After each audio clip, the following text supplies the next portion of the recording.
আল্লাহ রাসূল সাল্লাল্লাহু আলাইহি ওয়াসাল্লাম যখন মক্কাতে দাওয়াত দিচ্ছিলেন, মক্কার কুরাইশরা নানাভাবে বিষ্ণু ঈসা ইসলামকে কষ্ট দিচ্ছিল, নানাভাবে ট্যাগিং করছিল, মিথ্যা অপবাদ দিচ্ছিল। কখনো কখনো তারা বিশ্বনবীকে বলছিল মিথ্যাবাদী, কাযযাব। কখনো বলছিল যে তুমি হচ্ছে জাদুকর, সাহের। কখনো বলেছে শায়ের, মুহাম্মদ তুমি কবি। কখনো বলেছে কাহেন, মুহাম্মদ তুমি গণক। এবং কখনো বলেছে মুহাম্মদ তুমি হচ্ছে মাজনুন, মানে পাগল। আওয়াজ করে সবাই পড়ুন নাউযু বিল্লাহি মিন যালিক। তাহলে বিশ্বনবীকে মৌলিকভাবে এই 5টি অপবাদ দিয়েছে। আমার কলেজা টুকরা সিলেটের ভাইরা, বিশ্বনবীর ব্যাপারে মিথ্যা অপবাদ মৌলিকভাবে দিয়েছে কয়টি? 5টি। বলেছে তুমি মিথ্যাবাদী, বলেছে তুমি গণক, তুমি কবি, তুমি পাগল, তুমি জাদুকর। বিশ্বনবীকে যে এই 5টি অপবাদ দেয়া হলো, আল্লাহ তাআলা এটা সহ্য করেননি। এই 5টি অপবাদের বিপরীতে আল্লাহ তাআলা বিশ্বনবীর 5টি চমৎকার বৈশিষ্ট্য উল্লেখ করে সূরাতুল আহজাবের 2টি আয়াত নাজিল করেছেন। আওয়াজ করে পড়েন আল্লাহু আকবার।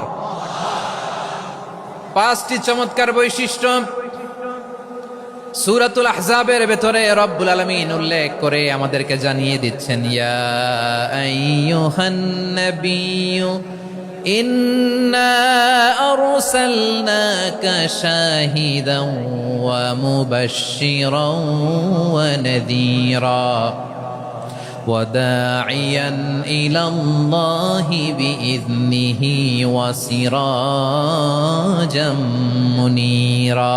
পড়েন আল্লাহু আকবার।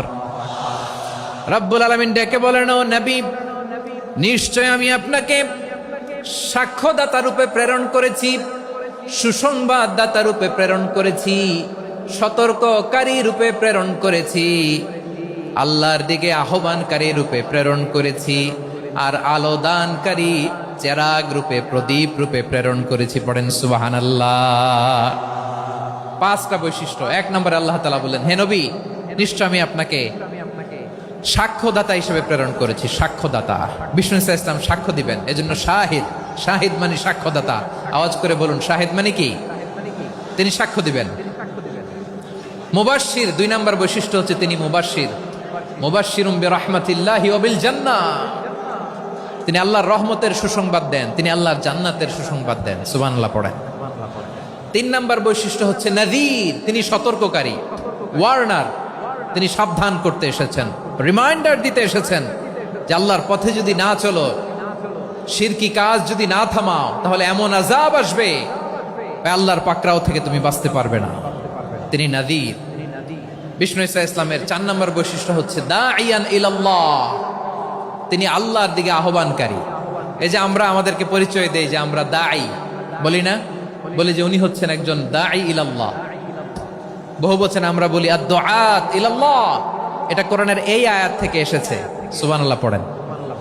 ওয়া দাঈয়ান ইলাল্লাহি বিইذনিহি, আল্লাহর আদেশে বিষ্ণু ঈসা ইসলাম আল্লাহর দিকে মানুষকে ডাকেন।